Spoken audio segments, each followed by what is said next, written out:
நெஞ்சம் மனசுல சலனம் மறக்குமா நெஞ்சம் മനസ്സില സലനം. ജീവിതത്തിൽ എൻ്റെ ഏറ്റവും സ്പെഷ്യലായിട്ടുള്ളൊരു വീഡിയോയിലേക്ക് നിങ്ങൾക്ക് എല്ലാവർക്കും സ്വാഗതം.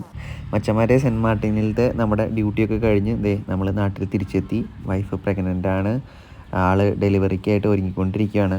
ഞാൻ കൂടില്ലാത്തതുകൊണ്ട് തന്നെ നല്ല മടി പിടിച്ചിരിക്കുകയായിരുന്നു. പുള്ളിക്കാരി നടക്കാനൊക്കെ പോല് വളരെ കുറവാണെന്ന് അമ്മ പറഞ്ഞത്. അപ്പോൾ ഞാൻ വന്നിട്ടൊരു 2 ദിവസം നന്നായിട്ട് നടത്തിക്കാനൊക്കെ ആയിട്ട് പുള്ളിക്കാരിനെ കൊണ്ടുപോയി. പിന്നെ ഡെലിവറി ഡേറ്റിനേക്കാളും ഒരു 1 വീക്ക് മുമ്പ് പുള്ളിക്കാരിനെ ഈ ഹോസ്പിറ്റലിൽ അഡ്മിറ്റ് ചെയ്തു. ഇവിടെയാണ് ഞാനും ജനിച്ചത് കേട്ടോ. ഞങ്ങൾക്കുണ്ടാകുന്ന ആദ്യത്തെ കുഞ്ഞും ഈ ഹോസ്പിറ്റലിൽ ജനിച്ചാൽ മതി എന്ന് തന്നെയായിരുന്നു ഞങ്ങളുടെ ആഗ്രഹം. അതുകൊണ്ടാണ് സെൻറ്റ് മാർട്ടിനിൽ ജനിച്ചിരുന്നെങ്കിൽ കിട്ടാവുന്ന നെതർലൻഡിൻ്റെ സിറ്റിസൺഷിപ്പ് വരെ നമ്മൾ ഉപേക്ഷിച്ചിട്ട് ഇവിടേക്ക് വന്നത്. പ്രഗ്നൻസി പീരീഡ് മുഴുവൻ മരിയ നല്ല ജോളിയായിരുന്നു കേട്ടോ. ആകെ കൂടെ അവിടെ നിന്ന് നിർത്തി പോരുന്ന സമയത്തുള്ളൊരു വിഷമം മാത്രമേ പുള്ളിക്കാരിക്ക് ഉണ്ടായിരുന്നുള്ളൂ. പ്രഗ്നൻസിയുടെ ഏറ്റവും കൂടുതൽ ടെൻഷൻ അടിച്ചത് ഞാനായിരുന്നു.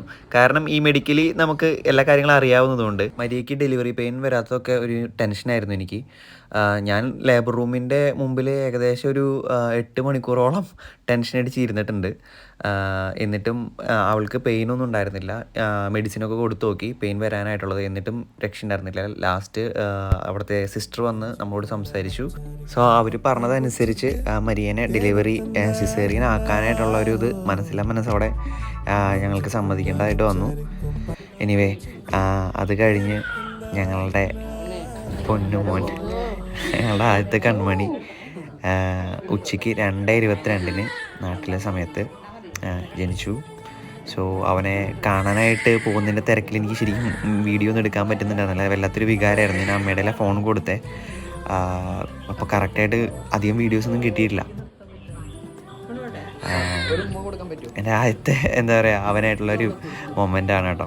എനിക്ക് എന്താ പറയേണ്ടതെന്നോ എന്താ ചെയ്യേണ്ടതെന്നൊന്നും ഒരു ഐഡിയ ഉണ്ടായിരുന്നില്ല. പിന്നെ കുഞ്ഞിൻ്റെ ബ്ലഡൊക്കെ ടെസ്റ്റ് ചെയ്യാനായിട്ട് തന്നായിരുന്നു.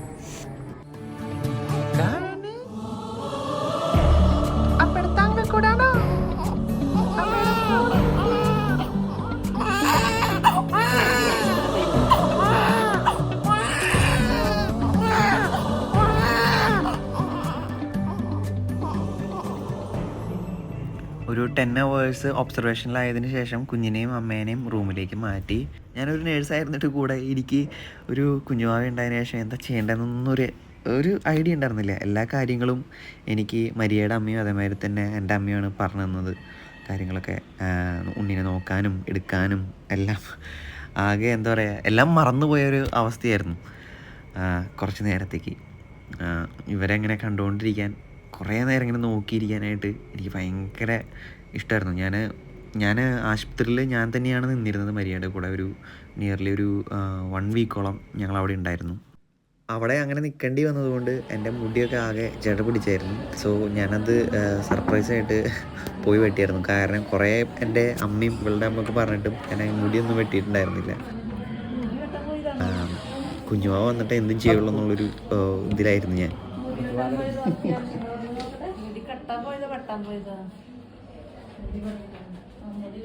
ഞാൻ ഷോപ്പിലൊക്കെ പോയി മുടിയൊക്കെ വെട്ടി അതിൻ്റെ ഒരു ഫ്ലാഷ് ബാക്ക് വീഡിയോ ഞാനിതിൽ കാണിക്കാനുണ്ട്.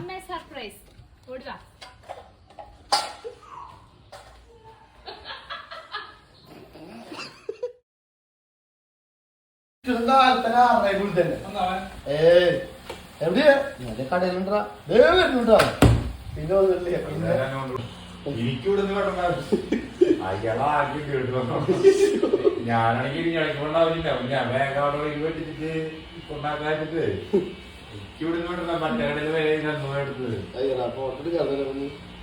5-6 ദിവസമായിട്ട് കുഞ്ഞിൻ്റെയും അവളുടെയും കൂടെ ഹോസ്പിറ്റലിൽ നിൽക്കുന്നത് കാരണം ശരിക്കും മുടി ടേക്ക് കെയർ ആയിട്ട് പറ്റുന്നുണ്ടായിരുന്നില്ല. അവിടുത്തെ വെള്ളത്തിൽ കുളിക്കുന്നതും അതുകൊണ്ടൊക്കെ മുടി ആകെ എന്താ പറയുക കെട്ട് പണങ്ങി കിടക്കുമായിരുന്നു. അത് വെട്ടി കളയാന്നല്ലാതെ വേറൊരു ഓപ്ഷനിലായിരുന്നു. അതുകൊണ്ട് മാത്രമാണ് വെട്ടിയത്. 1.5 വർഷമായിട്ട് കഷ്ടപ്പെട്ട് വളർത്തിയതുകൊണ്ട് പൂർണ്ണമായിട്ട് ഒഴിവാക്കാനായിട്ട് എനിക്ക് മനസ്സ് വന്നില്ല. അതുകൊണ്ട് ബൺ ചെയ്ത് കെട്ടാവുന്ന രീതിയിലുള്ള മുടി ബാലൻസ് വെച്ചിട്ടാണ് ഞാനത് ഹെയർ കട്ട് ചെയ്തത്. അത് കണ്ടിട്ടാണ് കേട്ടോ നേരത്തെ അമ്മ ചിരിച്ചത്.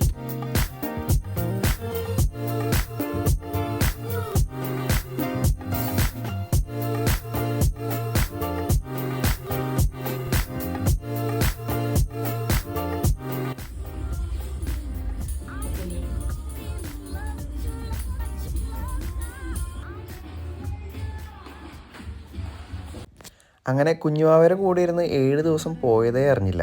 Now it's time to go home. ഞങ്ങളുടെ ഇവിടെയൊക്കെ ആദ്യത്തെ കുഞ്ഞിൻ്റെ പ്രസവം കഴിഞ്ഞ് കഴിഞ്ഞാൽ വൈഫിൻ്റെ വീട്ടിലോട്ടാണ് കേട്ടോ കുഞ്ഞിനെ ആദ്യമായിട്ട് കൊണ്ടുപോകുന്നത്. അങ്ങനെ എല്ലാ പതിവുകളും തെറ്റിച്ചുകൊണ്ട് ഞങ്ങളുടെ പെപ്പേനെ ഞാൻ ആദ്യമായിട്ട് കൊണ്ടുപോയത് എൻ്റെ വീട്ടിലോട്ടാണ് കേട്ടോ. അവനെ കൊതി തീരെ കാണാനും കൊഞ്ചിക്കാനൊക്കെ വേണ്ടിയിട്ടായിരുന്നു ഞാൻ അങ്ങനെ ചെയ്തത്. പിടയുന്നൊരെൻ്റെ ജീവനിൽ കിനാവു തന്ന കൺമണി നീയില്ലയെങ്കിലെന്നിലെ പ്രകാശമില്ലി.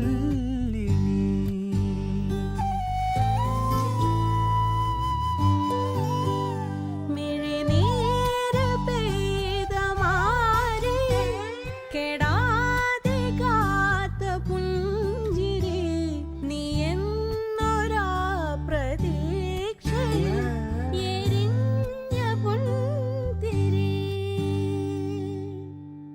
മനം പകുത്തു നൽകിടാം, കുറുമ്പ് കൊണ്ട് മൂടിടാം, അടുത്തു വന്നിടാം, കൊതിച്ചു നിന്നിടാം, വിരൽ കൊരുത്തിടാം, സ്വയം മറന്നിടാം. ഈ ആശകൾ തൻ മൺതോണിയുമായി തുഴഞ്ഞകലെ പോയിടാം.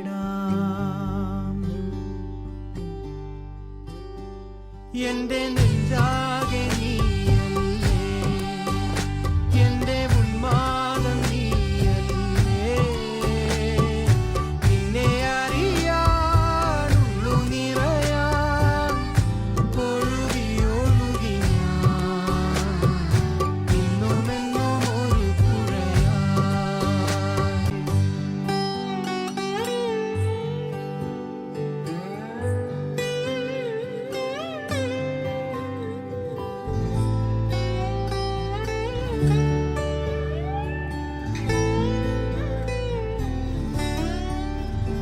ഒരു നാൾ കിനാവു പൂത്തിടും, അതിൽ നമ്മളൊന്നു ചേർന്നിടും, പിറാക്കൾ പോലെ വഴി നിലാവിൽ പാറിടും.